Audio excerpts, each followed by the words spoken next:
ولی شما هم پیش اومده که به دیدن کلیساهای قدیمی برید، اولی رو ببینید، دومی، سومی، بعد خسته شید بگید ای بابا اینا کم شبیه هم هستن. در واقع تمام این ساختمان‌های قدیمی نکات مختلف و متفاوتی دارن که اگر اون قسمت‌های مختلفش رو درک بکنیم و ببینیم و متوجه بشیم، بیشتر از دیدن ساختمان‌های قدیمی لذت می‌بریم. بیشتر کلیساهای قدیمی یا به سبک معماری رومانسک ساخته شدند که برمیگردند به اوج شکوفایی معماری در قرن دهم تا 12 میلادی، یا بعد از قرن 12 تا 16 ساخته شدند که سبک معماری گاتیک رو معرفی می‌کنند. قبل از اینکه به این دو سبک اشاره کنم، فقط یک یادآوری کوچیک می‌کنم که علم تاریخ هنر مثل علوم ریاضی و فیزیک نیست که 2 تا 4 تا داشته باشه. معماری خیلی از کلیساها به سالهای قبلتر و بعدتر از خودشون تعلق دارند و همین باعث پیچیدگی تجزیه و تحلیل اونها می شوند. به طور خلاصه بیشتر مورخین به 5 مورد مختلف برای این دو سبک رومانسک و گاتیک اتفاق نظر دارند. مورد اول که خیلی به سادگی قابل مشاهده است، مدل آرک یا طاق‌های موجود در معماری کلیساهاست. سبک رومانسک به تابعیت از روم باستان طاق‌های گرد نیم دایره کامل داره، معمولاً بالای پنجره‌ها و بالای سردرهای ورودی. ولی سبک گاتیک طاق‌هایی به صورت نوک‌تیز در واقع درست شده از 2 نیم دایره چپ و راست داره.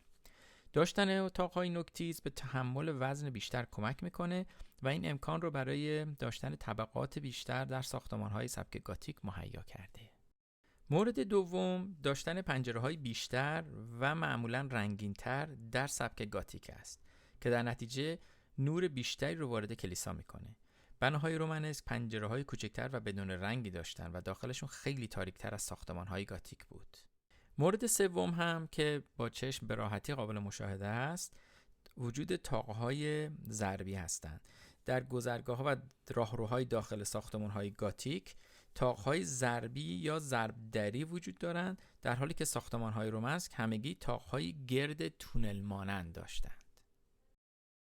مورد چهارم شمعک‌های بیرون ساختمان یا باترسز هستند.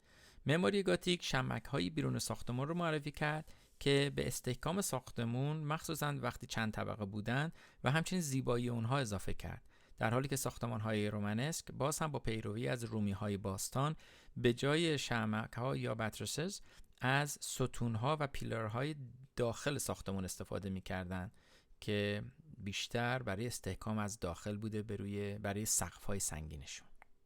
و مورد پنجم که به اندازه موارد دیگر با چشم قابل رؤیت نیست، استخوان بندی داخل ساختمان است. سبک گاتیک اسکلت ساختمانی بسیار سبکتری نسبت به سطح رومانسک داره که در نتیجه امکان داشتن طبقات بیشتر و ارتفاع بیشتر رو مهیا کرده، در حالی که ساختمان‌های رومانسک خیلی سنگین‌تر و با طبقات کمتری بودند.